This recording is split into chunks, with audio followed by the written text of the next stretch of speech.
Hi, welcome to another ranty video. So this time I'm going to rant some more. My last video was a ranty video about the Nakano thrift shop by Hiromi Kawakami. Although I think that video wasn't exactly ranty enough. Like, that book wasn't so awful. I need an awful book in order for me to be able to get really salty. But then usually I always DNF books that I found to be kind of awful. Who knows? Maybe this year I'll end up finding new books that I do think, consider to be kind of awful enough to rant about. But anyway, tonight I want to rant about this book. This is Madonna in a Fur Coat by Sabahattin Ali. So Sabahattin Ali was a Turkish writer, and this book was published sometime in the 1940s, 1943, and it was translated from the Turkish into English by Maureen freely and Alexander Dawe. And okay, so when I gotta say, when I first started reading Madonna in a Fur Coat, okay, first of all I was intrigued by the title, and so I was sort of taken in by the title of the story. And when I started reading it, at least for the first half of this book, I was intrigued. I was really engaged by the story. I thought that the writing was wonderful. There were so many beautiful writings in this book.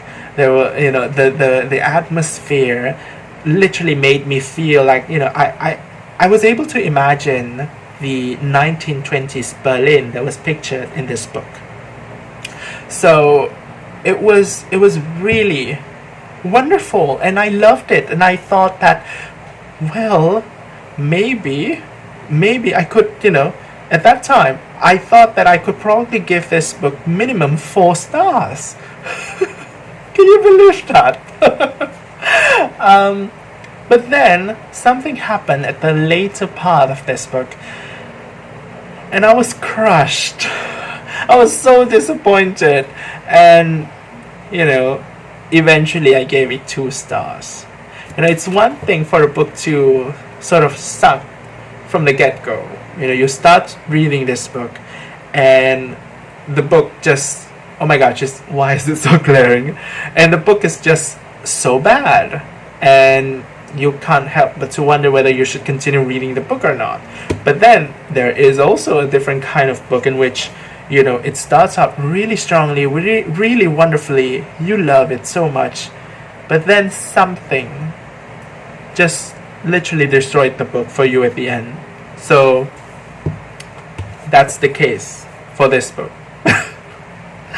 Anyway, what is Madonna in a Fur Coat about? So at the beginning of this novel, we see an older character whose name is Raif, who will eventually become the main protagonist of this story. So in the beginning of this book, we see how Raif sort of befriends a new clerk at his workplace. And this new clerk is sort of fascinated by personality of Raif. Basically, Raif is someone who is quite meek and shy, and he's sort of submissive as well. When he's mistreated by his boss, he sort of just takes it all in, like he does not stand up for himself. And the same thing sort of happens with Raif at his home as well. His family views him with contempt, even though Raif brings money to his home, to his family, but his family, they do not respect him at all. And his co-worker was actually quite intrigued by Raif's personality. And on top of that, Raif is also someone who has some inclination towards the arts and literature. He would draw, or he would read novels when he has some free time. And this coworker is, he finds Raif to be kind of fascinating and somewhat mysterious, because Raif does not talk a lot. And Raif is also somewhat sickly, and eventually something happened, and this coworker is able to sort of get hold of Raif's diary, which actually contains Raif's story about what happened in his youth, that sort of gives a clue as to why Raif ends up being this kind of a person at this particular age in the present day. And basically answers the the questions that this particular co-worker has. And so that's the meat of the story, the content of that diary. So basically, that what happens inside the diary is that we see how Raif, as a youth, he when he was a young man, he went to Berlin. It was the 1920s, and it was in Berlin that he went to an art exhibition, and he was taken in by a particular self-portrait, which was described as the Madonna in a fur coat. It has a woman in a fur coat, and he was taken in by it. He loved it. He fell in love with the image of the woman, and he eventually met the painter of that portrait herself. Her name is Maria, and of course he fell in love with Maria, and he was trying to sort of pursue a relationship with Maria, but then at the same time Maria is also was also someone who had some ideas about what she wanted in life. Basically at that time, as a young man, Raif was somewhat of a still shy and introverted and insecure person. He was a kind of person who lacked self-confidence, and Maria was a total opposite of him. Maria was someone who was full of life and energy. She was capricious. She knew what she wanted. She knew what to expect from people, and she was honest to people and to herself, as in terms of like what she can, what she could give to people and stuff like that, what she could give in a relationship. And so Raif was pursuing Maria, but at the same time Maria was like she was not exactly interested in a relationship with Raif. But nonetheless, they actually struck up a friendship, and they were able to just be friends and hang out in Berlin. And the story sort of takes off from there, and we see how this book explores the relationship between the insecure and shy Raif, and also this really energetic and just pretty much electrifying Maria. And I personally think that the beginning of this book was so strong because, first of all, we have this character, this protagonist, Raif, who is someone who's very I'm very biased towards characters who are insecure, characters who lack self-esteem, because I feel that these characters, they have a lot of room for development. Development doesn't necessarily mean that they would become better at the end. They would probably become worse at the end, but I feel like these kinds of characters, they have a lot of room to to exhibit interesting changes that I would love to see. Maybe they become worse. That would constitute an interesting change as well. And I was like, okay, this story has a promise. It has potential to be good, coupled with good writing. At that time I was like, oh my gosh, it's wonderful. And then when Raif meets Maria is this character who is just pretty much awesome. She's an awesome woman. She's very confident.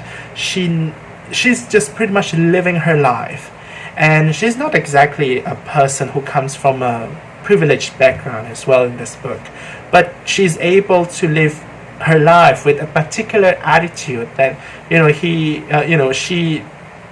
is someone who does not just someone who is sure about what she wants in her life, and she's just all around awesome kind of a character. And it is so interesting to see the kinds of interaction that happens between these sort of like polar opposite characters. And it was it was great. I was really intrigued, and I was really engaged to, and I really wanted to find out what will happen to at the end with these two persons, with totally different personalities. And also keep in mind that the ending of their story is, kind of like what contributes in turning Raif into the kind of person that we saw earlier in the beginning of this book in the present day as an older man. So yeah, it was great. But as I was reading this book, and as I was approaching that particular point, that particular tragic point. Now I must say that this book is tragic because we know that Raif sort of ends up becoming a sad person at the end. So yeah, it is a tragic story. But what's even more tragic is that there is something that happens that, to me as a reader, I think is very tragic, because it literally destroys this really wonderful character of Maria. That particular moment in the story literally strips off all the power, all the electrifying, dazzling qualities of Maria, and turns her into a really kind of like a weak female character. And what's worse is that she's turned into that way in order to serve the main protagonist's journey. And what's even worse is that the journey that the main protagonist is experiencing does not even entail some kind of development, whether it becomes worse or becomes better. There's not much development. And so basically what happens to Maria, or rather what happens to Maria's character in this book, how she sort of becomes into this kind of stereotypically weak woman, weak female character. It's also that the story of the male protagonist can proceed, but even his story does not proceed in a particularly meaningful way. So when I was reading this story, at the beginning, I already see that, this protagonist has a particular fatal flaw. Like, his fatal flaw is not that he's, he lacks self-esteem and, general stuff like that. It's not. It's very specific. And of course, I'm not going to go into details, but this is what I feel about this book. He has a particular fatal flaw, and I would expect that at least there is some kind of a realization of his own fatal flaw towards the end of this book. The book does not necessarily have to have a happy ending. It can also be a tragic story. But if the protagonist is able to identify his own fatal flaw, I think that that the story will become wonderful, regardless of how it ends. But that fatal flaw is not even addressed at the end of this book.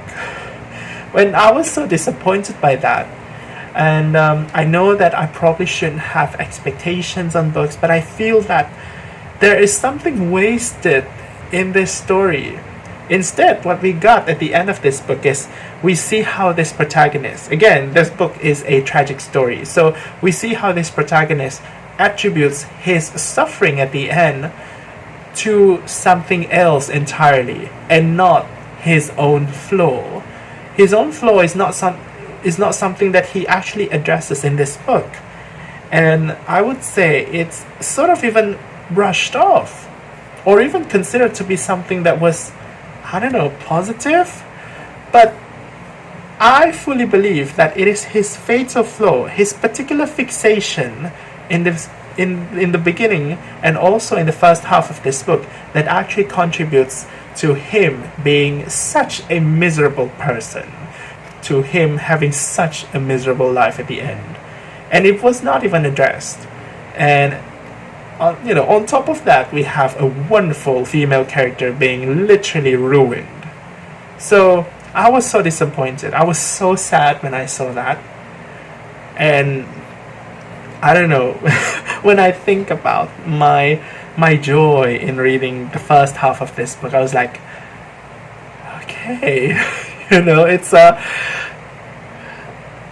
I had hopes and dreams when I was reading this book, but all of those were crushed by that particularly tragic moment with, Maria's character.